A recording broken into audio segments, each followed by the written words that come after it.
آپ کو لے کر کے ان مقدس زیارات کا آغاز ہو چکا ہے۔ جس سرزمین پر ابھی ہم رواں دواں ہیں اس کو عربی زبان میں ارض مقدس اور ارض فلسطین کہا جاتا ہے، ارض شام کہا جاتا ہے۔ یہ پورا وہ خطہ ہے جو نبی کریم صلی اللہ علیہ وآلہ وسلم نے 8 ہجری میں حضور مکہ مکرمہ سے ہجرت فرما کر کے جب مدینہ منورہ تشریف لائے تو مدینہ منورہ میں بظاہر آپ کی حیات مبارکہ 10 سال کی رہی۔ 8ویں سال میں مدینہ منورہ میں 8ویں سال میں آپ نے جب اندرونی کاموں سے آپ فارغ ہو گئے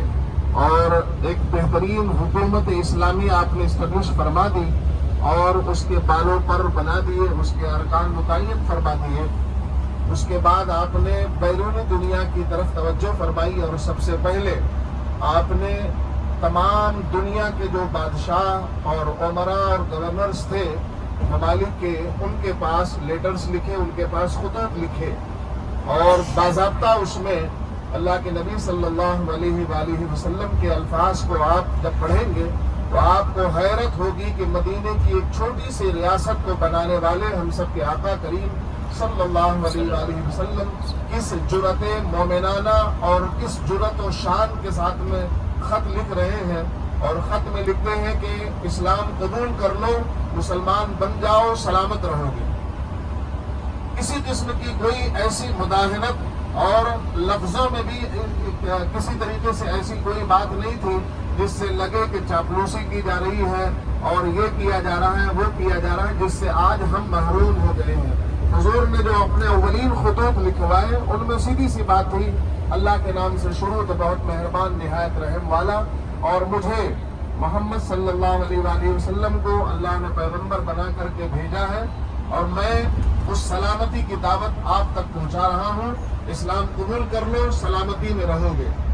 ایسا ہی ایک خط آپ نے روم کے شہنشاہ ہرقل کے لیے بھیجا اپنے قاصد کے ساتھ میں۔ مختصر سی بات اگر ہم کریں تو یہ ہے کہ ہرقل نے آپ کے قاصد کو، آپ کے پیغامبر کو، جو آپ کا خط لے کر کے صحابی آئے تھے، ان کو قتل کروا دیا۔ یہ اس زمانے کے لیے ہی نہیں بلکہ ہر زمانے کے لیے بہت ہی گھناؤنی بات تھی کہ کسی قاصد کا قتل کیا جائے، کسی ایمبیسڈر کا قتل کیا جائے، کسی سفیر کا قتل کیا جائے۔ اللہ کے نبی صلی اللہ علیہ وآلہ وسلم نے جب یہ خبر سنی اور لوگوں کو سنائی اور آپ نے لوگوں کو اس بات پر تیار کیا کہ ہمارا ایک آدمی پوری انسانیت کے جتنا قیمتی ہے۔ آج ہمارے یہاں موب لنچنگ ہو رہی ہے اور ہم مختلف شہروں میں رہنے والے مسلمان، ہمارے کانوں پر اور بالوں پر جوں تک نہیں رنگتی ہے کہ کوئی مر گیا، کوئی آبادی ختم کی جا رہی ہے اور کہیں پوری فیملی اڑا دی جا رہی ہے۔ حضور علیہ الصلوۃ والتسلیم کا یہ طریقہ کار ہم اور آپ محسوس کریں کہ ایک صحابی رسول ایک اجنبی ملک میں جو سفیر بن کر کے گئے تھے، شہید کر دیے گئے۔ اللہ کے نبی صلی اللہ علیہ وآلہ وسلم نے ارشاد فرمایا کہ ان کا بدلہ لیا جائے گا اور ہرقل سے اور رومیوں سے جہاد کیا جائے گا۔ لہذا 3000 مجاہدین اسلام تیار ہوئے اور حضرت سیدنا عبداللہ ابن رواحہ رضی اللہ تعالیٰ عنہ اور آپ کے ساتھ میں پہلے قائد جو اسلام کے تھے آپ کے زید ابن حارثہ رضی اللہ تعالیٰ عنہ اور حضرت جعفر طیار، یہ بڑے بڑے نامی گرامی اسماء ہیں جو اس فوج میں شامل تھے۔ یہ 3000 لوگوں کا لشکر جو ہے وہ روم کے شہنشاہ کے سامنے کھڑے ہونے کے لیے نکلا۔ اللہ کے نبی صلی اللہ علیہ وآلہ وسلم نے اس جنگ کو جیش العسرہ کا نام دیا ہے۔ آپ جمعہ کے خطاب میں حضرت سیدنا عثمان غنی کے نام کے آگے یہ لفظ اور یہ جملہ ضرور سنتے ہوں گے، صاحب الجیش العسرۃ فی رضا الرحمن۔ یہ حضرت عثمان غنی رضی اللہ تعالیٰ عنہ کا وہ واقعہ جو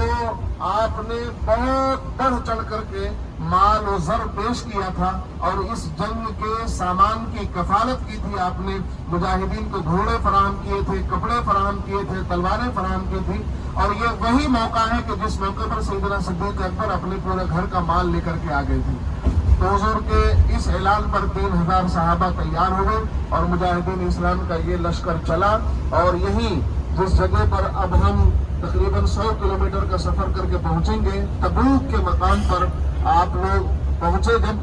ہمارا یہ اسلامی لشکر جب پہنچا، ادھر سے ہرقل کا لشکر بھی اسلامی مجاہدین کو سن کر کے تیار ہو کر کے آیا۔ ان کی تعداد روایتوں کے مطابق کم از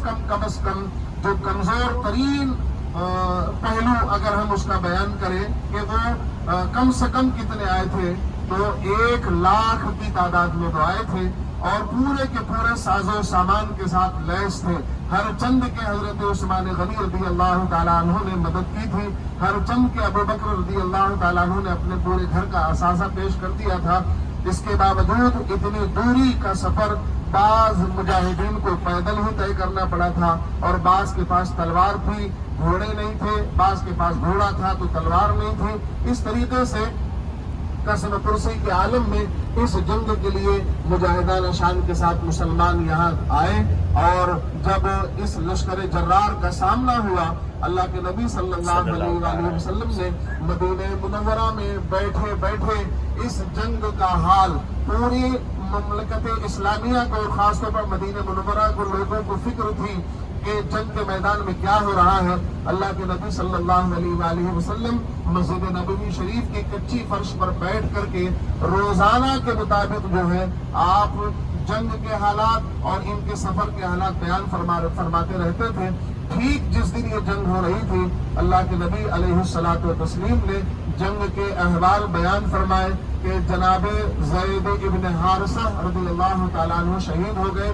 جیسا کہ اللہ کے نبی صلی اللہ علیہ وسلم نے ترتیب پہلے سے بنا کر کے بھیجی تھی کہ قائد لشکر زید ابن حارثہ ہے، یہ شہید ہو جائیں تو جعفر طیار